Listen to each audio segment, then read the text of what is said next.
Public spaces are all around us. They are places that are generally open and accessible to everyone. There are different types of public spaces.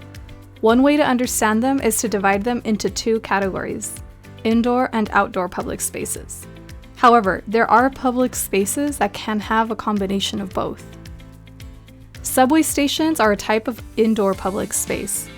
They provide access to public transportation to get from one place to another.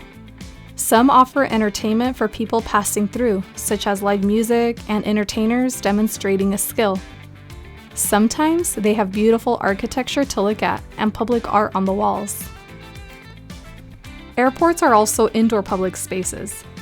Besides being a place to catch a flight, many of them offer food, entertainment, and shopping. Public spaces such as airports often reflect the character of a region by sharing aspects of its culture. Many museums are public spaces that preserve and share examples of unique art, architecture, crafts, artifacts, highlight aspects of culture and community, and so much more. They provide guests with opportunities to learn about many different topics.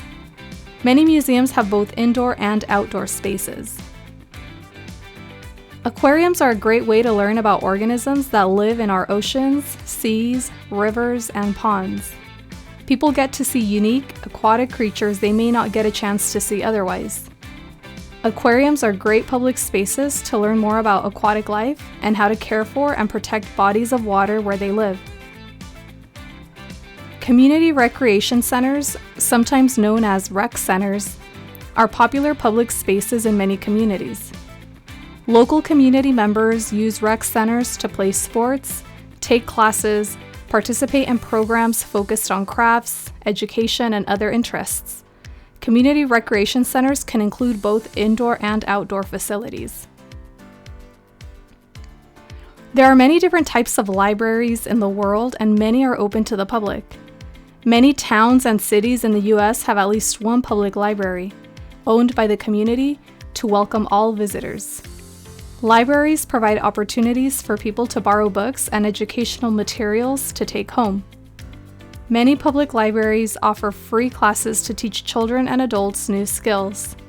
Some even provide additional free resources such as state park passes and job search support. Public lakes and forests are examples of outdoor public spaces that allow people to enjoy activities such as swimming, fishing, exploring nature, hiking, and camping. Oftentimes, these outdoor public spaces are within protected areas for the public to enjoy. Playgrounds and local parks are other examples of outdoor public spaces. These are spaces that children and adults can enjoy by running, playing games, relaxing, and connecting with others. Parks also come in many sizes.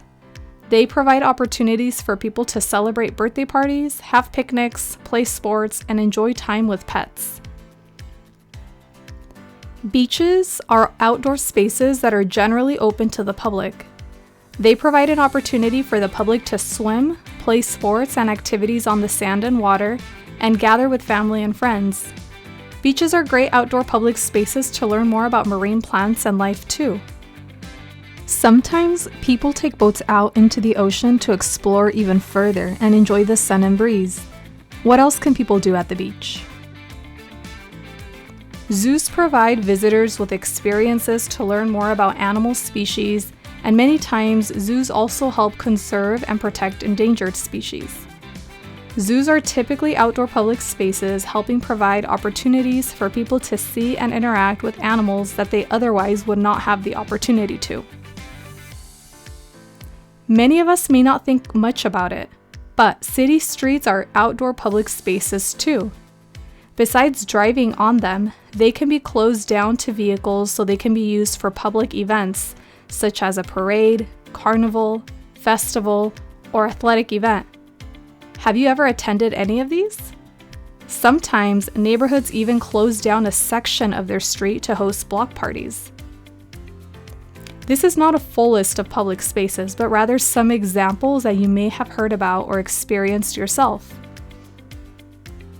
Did any of these examples spark memories of your own experiences? Think about times you had significant experiences in public spaces. Then choose one personal experience to write a story about. Keep in mind that stories have a beginning, middle, and end. Typically, the beginning of a story introduces your characters and setting.